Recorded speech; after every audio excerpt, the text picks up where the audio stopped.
కడప జిల్లాలో రెస్టారెంట్లు, పాల కేంద్రాలు సరైన నాణ్యత ప్రమాణాలు పాటించాలని ఫుడ్ సేఫ్టీ అధికారులు హెచ్చరించారు. జిల్లా కలెక్టర్ ఆదేశాల మేరకు కడప నగరంలోని పలు కేంద్రాలలో తనిఖీలు నిర్వహించారు. రాజమండ్రిలో జరిగిన కల్తీ పాల నేపథ్యంలో 6 మంది మృతి చెందిన నేపథ్యంలో జిల్లాలో అలాంటి ఘటనలకు తావివ్వకుండా జిల్లా కలెక్టర్ ఆదేశాల మేరకు జిల్లాలోని అన్ని ప్రాంతాలలో తనిఖీలు నిర్వహిస్తున్నారు. ఇందులో భాగంగా నగరంలోని వై జంక్షన్ వద్ద గల స్పందన పాల కేంద్రంలో ఫుడ్ సేఫ్టీ అధికారి హరిత ఆధ్వర్యంలో తనిఖీలు నిర్వహించారు. ఈ సందర్భంగా కేంద్రంలోని పాలను శాంపిల్స్ సేకరించి ల్యాబ్స్ కు పంపించారు. ఈ సందర్భంగా ఆమె మాట్లాడుతూ కడప జిల్లా వ్యాప్తంగా పాల కేంద్రాలలో తనిఖీలను ముమ్మరం చేశామని, పాలను కల్తీ చేయడం ఇలాంటి ఘటనలు చేస్తే అలాంటి వారిపై కఠిన చర్యలు తీసుకుంటామని స్పష్టం చేశారు.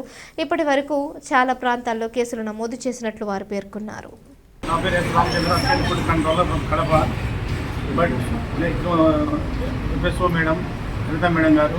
ఈరోజు మాకు ఇచ్చిన సమాచారం ప్రకారము మన కడప జిల్లా కలెక్టర్ గారు, అలాగే మా food safety department food commissioner గారి సమక్షంలో వాళ్ళు చెప్పిన ఆదేశాల మేరకు ఈ పాలలో ఎక్కడైనా కల్తీ జరుగుతున్నటువంటి సమాచారం వచ్చినందువలన మమ్మల్ని కూడా ఈ ప్రతి ఒక్క జిల్లాలో విస్తృతంగా తనిఖీలు చేయమనేసి చెప్పడం జరిగింది. అదేవిధంగా మేము ఈ రోజు నుంచి ప్రతి చిల్లింగ్ సెంటర్స్ కానీ, కలెక్షన్ పాయింట్స్ కానీ, ఎక్కడైనా పాలు అమ్ముకునేటువంటి ప్రదేశాలలో మేము విస్తృతంగా చర్యలు చేపడతాము.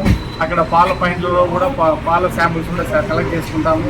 ఈ పాల శాంపుల్ కలెక్ట్ చేసిన శాంపుల్స్ని మేము పరీక్ష నిమిత్తము వాళ్ళు చెప్పినటువంటి ప్రయోగశాలకు పంపడానికి కూడా నిర్ణయించుకున్నాము. ఆ రిపోర్ట్ని బట్టి వీళ్ళపైన వచ్చినటువంటి రిపోర్ట్ల ఆధారంగా క్రిమినల్ కేసు పెట్టడానికి కూడా మేము వెనకాడము. కాబట్టి ఇంకా మాకు తెలిసిన వరకు కూడా మేము ఇస్తున్న చర్యలు చేపడతాము. మీ దృష్టిలో ఎక్కడైనా పాల కేంద్రాలు మాకు తెలియకున్నట్టుంటే మాకు ఫుడ్ సేఫ్టీ డిపార్ట్మెంట్ కడపలో ఉన్నటువంటి 7th ఫ్లోర్లో ఉన్నటువంటి కడప ఆఫీస్ కూడా ఇన్ఫార్మ్ చేయవచ్చు. అన్ని విధాలు మీకు అందుబాటులో ఉంటాము. ప్రతి రోజు కూడా విశ్వాస చర్యలు చేపడతాము. చెప్పినట్టు కడప జిల్లా నందు కలెక్టర్ వారి ఆదేశాలు మరియు కమిషనర్ ఆఫ్ ఫుడ్ సేఫ్టీ వారి ఆదేశాల మేరకు పాల కేంద్రాలు, తర్వాత చిల్లింగ్ పాయింట్స్, తర్వాత మ్యానుఫ్యాక్చరింగ్ యూనిట్స్ మొత్తం కూడా తనిఖీలు నిర్వహించడం జరుగుతుంది. ముందు కూడా మేము పాల శాంపుల్స్ అయితే తీసి ల్యాబ్కి పంపించాము. సో ఇలా ల్యాబ్ ముందు కొన్ని శాంపుల్స్ ల్యాబ్ రిపోర్ట్స్ మేరకు కొన్ని కేసులు కూడా కట్టడం జరిగినది. తదుపరి చర్యలు కూడా ఇప్పుడు కూడా శాంపుల్స్, మిల్క్ శాంపుల్స్, తర్వాత దాంట్లో ఏమైనా కల్తీ ఏమైనా చేశారా అని పెట్టడం కానీ, క్రిమినల్ యాక్షన్ తీసుకోవడం కానీ ఉంటుందండి. తెలుపుతూ చెప్పడం జరిగింది. ఎందుకు స్పందించడం లేదండి, మేము ముమ్మరంగా అయితే తనిఖీ చేస్తున్నాము. మా పై ఆఫీసర్లకు అయితే మేము ఎప్పటికప్పుడు రిపోర్ట్ అందజేస్తున్నాం. జరుగుతున్నాయి, తనిఖీలు అయితే జరుగుతున్నాయి. ఇప్పుడు చాలా హోటల్స్లో కూడా కనీసం నాణ్యత ప్రమాణాలు పాటించడం లేదు మేడం. ఇప్పుడు శానిటరీ కండిషన్స్ వాళ్ళు మున్సిపాలిటీ వాళ్ళు చూసుకుంటారు. మనం ఏదైనా అడల్టరేషన్ ఏదైనా ఉంటేనే మనము అక్కడ శాంపుల్ ఇచ్చేసి 14 నుంచి 20 రోజుల్లో రిపోర్ట్ రాగానే తర్వాత వారి మీద క్రిమినల్ యాక్షన్ అయితే తీసుకోవడం జరిగింది. ఆల్రెడీ ఒక 15 కేసుల వరకు కడప కోర్టులో జరుగుతున్నాయండి. తర్వాత మిల్క్ శాంపుల్స్ గురించి కూడా ఒక 50,000 దాకా పెనాల్టీలు అయితే కట్టించడం జరిగింది.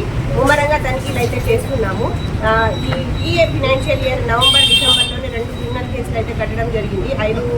5 జేసీ కోర్టులో కూడా వేయడం జరుగుతుంది. సో ముమ్మరంగా తనిఖీలు అయితే చేస్తున్నాము.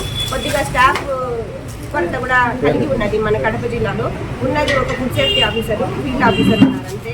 సో దీని మీద కూడా మా పై ఆఫీసర్లు త్వరలో నిర్ణయం తీసుకొని స్టాఫ్ను కూడా పెంచు. ఎన్ని షాప్స్ రైడ్ చేశారు, ఎంతవరకు? నిన్నటి నుంచి ఇప్పటి వరకు ముమ్మరంగా 15 పాల కేంద్రాలు అయితే తనిఖీలు నిర్వహించడం జరిగింది. ఈ తనిఖీలలో కొంతమందికి లైసెన్సులు ఉన్నాయి. తర్వాత కొన్ని పాల శాంపుల్స్ అయితే కలెక్ట్ చేయడం జరిగింది. తర్వాత కొన్ని నోటీసులు కూడా ఇస్తున్నాము. హైజీనిక్ కండిషన్స్ లేని వాటిపైన నోటీసులు ఇస్తున్నాము. సో తర్వాత వారికి చెప్పడం కూడా జరుగుతుంది. అవేర్నెస్ లేని వాళ్ళకి అవేర్నెస్ అయితే కలిగించడం జరుగుతుంది. సో ఇది ఇప్పటితో కట్టడి చేసేది కాదు, ఇలాంటి యాక్షన్స్ తీసుకుంటాము. కలెక్టర్ గారికి కూడా ఎప్పటికప్పుడు రిపోర్ట్స్ అయితే అందజేస్తున్నాము. మీడియాలో కూడా విస్తృతంగా ఇవ్వడం జరుగుతుంది.